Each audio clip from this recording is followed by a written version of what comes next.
Luffy straight up pegged Kaido. Look, that's one way to put it, a way which, I want to stress, did not happen. But 1049 marked a massive shift in One Piece going forward, and I still really haven't been able to process the full impact of this chapter, so let's see what you guys think. Will Luffy be able to access Gear 5th or the Nika form after this? I feel like this is something that can only be reached of a point of death, like he was with Kaido. But that is a great question, and it's going to be part of a greater thing that we're going to have to deal with very soon, which is the whole, how does Luffy not die issue. He was dying, arguably he may even have actually died prior to Gear 5th, and without it active, Luffy's body was very ready to do that whole dead thing again. And whilst Brook might say something along the lines of, it's not that bad, it actually is kind of bad. So bad that we want to avoid it where possible. So this feels like a situation where another character will need to step in to ensure that Luffy doesn't end One Piece right here and now. Kind of like the blood transfusion scenario in Fishman Island. And going into the future, maybe he'll still be able to use Gear 5th, but it might come with a strict warning of something like, now Luffy, if you do this again, you're gonna die. But I don't know how keen I'd be on losing the ability altogether due to activation requirements. Whatever the case though, I do take the point that we probably can't just move forward with using Gear 5th as casually as a YouTuber uses the statistics overview page to validate their existence. By the way, please do validate my existence by subscribing to the Grand Line Review, which will result in consistent injections of One Piece culture being administered directly into your YouTube feed. To be honest, it's always somewhat embarrassing to tell people that I talk about fictional pirates for a living. However, it is significantly less embarrassing when I tell them that about 900,000 people listen to me for reasons that I don't quite understand. This is my first experience with the defeat of a big bad since I caught up, and I can't be happier. Alright, this is actually not all that uncommon. In fact, I would bet a decent quantity of cash units that more than half the people watching this video right now have never seen the defeat of a quote big bad whilst reading or watching weekly. And I know this because after seeing this here comment, I did a poll asking people when they started reading or watching One Piece. And over 50% of all respondents claimed that it was sometime between 2017 to 2022. And the last time a primary arc antagonist was beaten in the series was Doflamingo way back in 2015. Because after that, Zou had Jack, who got thoroughly jacked, and Whole Cake Island had Katakuri, who was more of a semi-antagonist, not a flaccid antagonist, but also not fully erect in the metaphorical sense of being a primary arc antagonist. No, that job fell to old Granny Cake Muncher, who was notably not defeated. So yeah, for the vast majority of you, this is a very new experience, because reading this stuff weekly is very, very different from binging it, as we will see through this next comment. After all that build up and it ended in just one chapter, I was underwhelmed. Trust me when I say that this happens every single time. Or it always feels a bit weird because in the space of the 18 pages that we very diligently wait a week for, like some sort of religious ritual, it seems very sudden for a big villain like a Kaido or a Katakuri or even a Doflamingo to be taken down. But in retrospect, it's not just 18 pages, it takes hundreds. In fact, in Kaido's case, Luffy has been fighting him ever since chapter 1000. So we're looking at a conflict that has lasted almost 900 pages of glorious black and white drawing things. So sudden is definitely not the word I would use to describe the longest fight, the longest climax, the longest arc within an arc of One Piece. But I understand it when you're only looking at it in small chunks weekly. In volume form, I promise you it is way more satisfying. After having Kaido as a main villain for 4 years, I really sympathize with that make the scary dragon go away lantern. And mate, I know, right?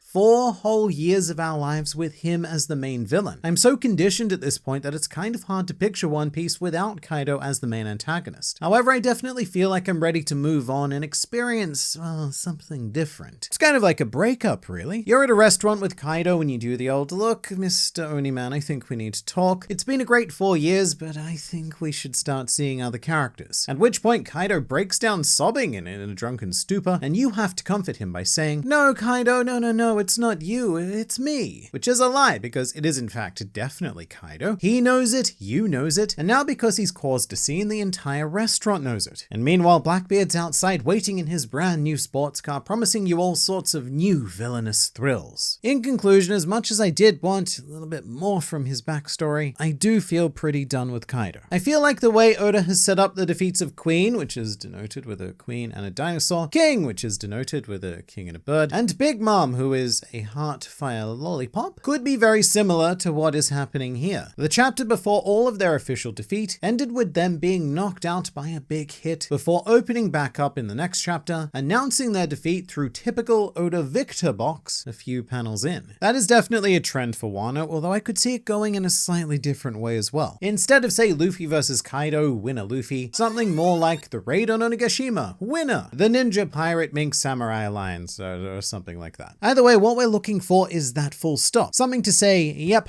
we're done here. And that point needs to be made even clearer than Absalom in a women's bathroom. Seeing the silhouette of a member of the Rocks Pirates crew was interesting. They have Luffy's basic silhouette. I hope we see more of the flashback. So this is a bit of a misconception that I've seen floating around quite a lot. In Kaido's flashback, there was a silhouetted figure who I think is 99 to 100% Big Mom. However, a lot of people saw the hat and went, is that Roxy Zebek wearing the straw hat? Or some other shenaniganry along those lines? Like an unknown member of the Rocks Pirates with the straw hat, which has of course snowballed into people saying that this new, I guess new in quotation marks, silhouette is indeed the Lurking Legend, which is just the latest in a long line of examples of this fan base maybe getting a little bit too overexcited and blowing their theory loads very prematurely. Look, it's Big Mom. Until proven otherwise, the simplest explanation is usually the correct one. Seeing these flashbacks makes me think that Kaido is treated like the kid in the crew and not just Big Mom's little brother. Similar to how King and Queen pick on Jack. I think the same thing happened with Kaido on Rox's crew. And I really love that equivalency actually. I've always been fascinated by the idea that Kaido was probably near the bottom of the Rocks Pirates pecking order, the apprentice of the crew who went on to become something greater, like how Shanks was Roger's apprentice. And now we live in a world where these two apprenti are struggling between each other to live up to their former captain's ideals. Rox to rule the world in a rather terrifying manner, and Shanks to make sure that he gets absolutely hammered and pisses in a bush, just like his captain Roger would have done. And I wonder if that's also why Kaido cares about Jack so much, because he sees a lot of himself in this young elephant fish. Like he's definitely much more forgiving and understanding with Jack than I think he is with most of the Beast Pirates. Jack, my boy, I'm not angry. I'm just extremely disappointed in your continuous defeats to blind men, overweight Sakura trees, and domestic house pets. You know, when I was your age, I only ever got defeated when I was hungry. Is that your problem? Am I not feeding you enough? Well, here, have some more,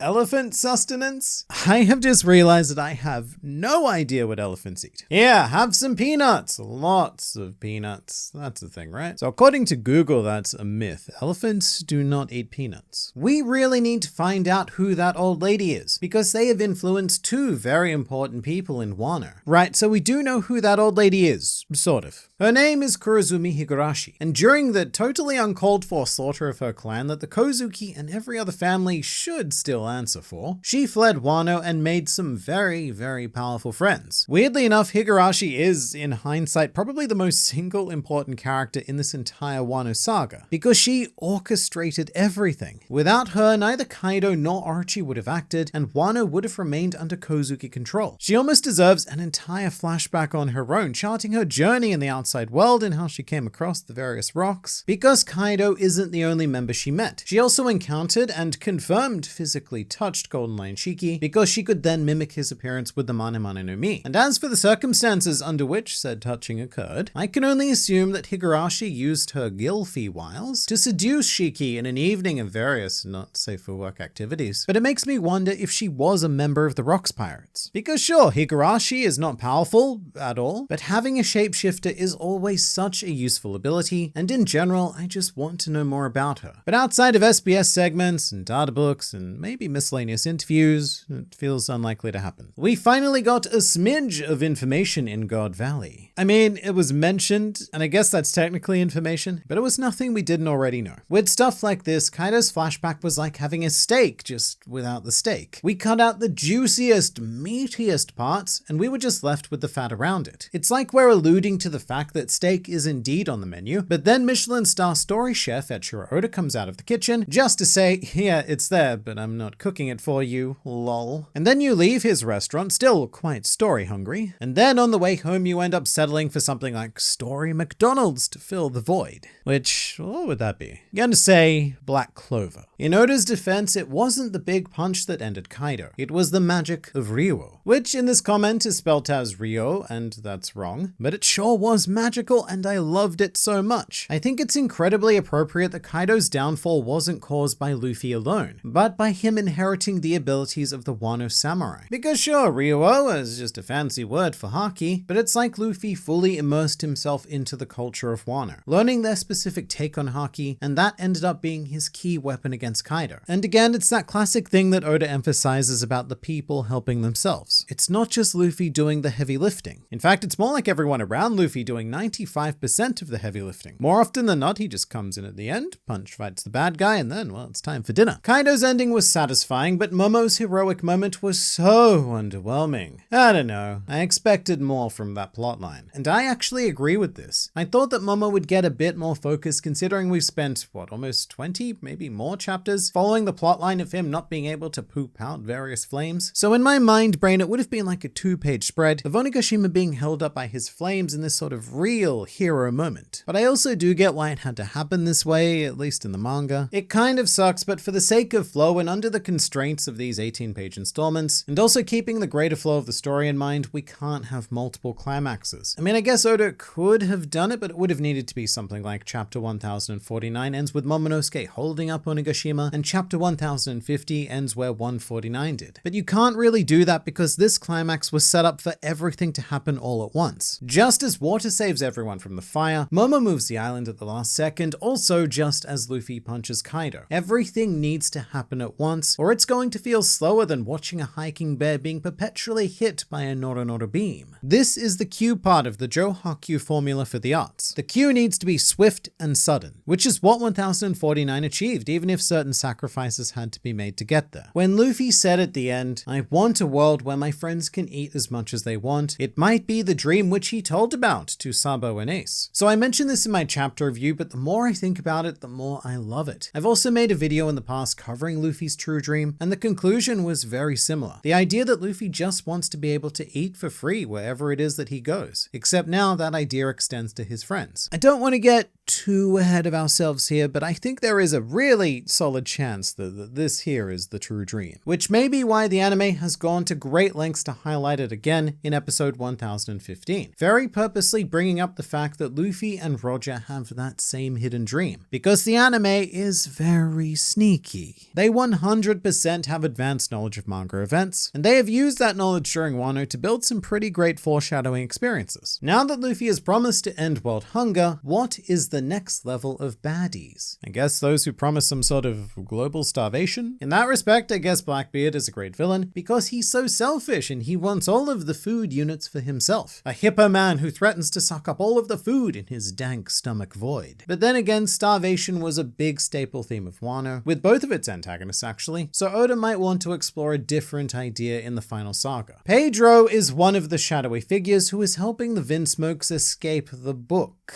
No, don't say that, because you're starting to make me think that it could actually happen now. So no, I refuse to acknowledge this idea. But I will acknowledge this next video, and I look forward to seeing you there.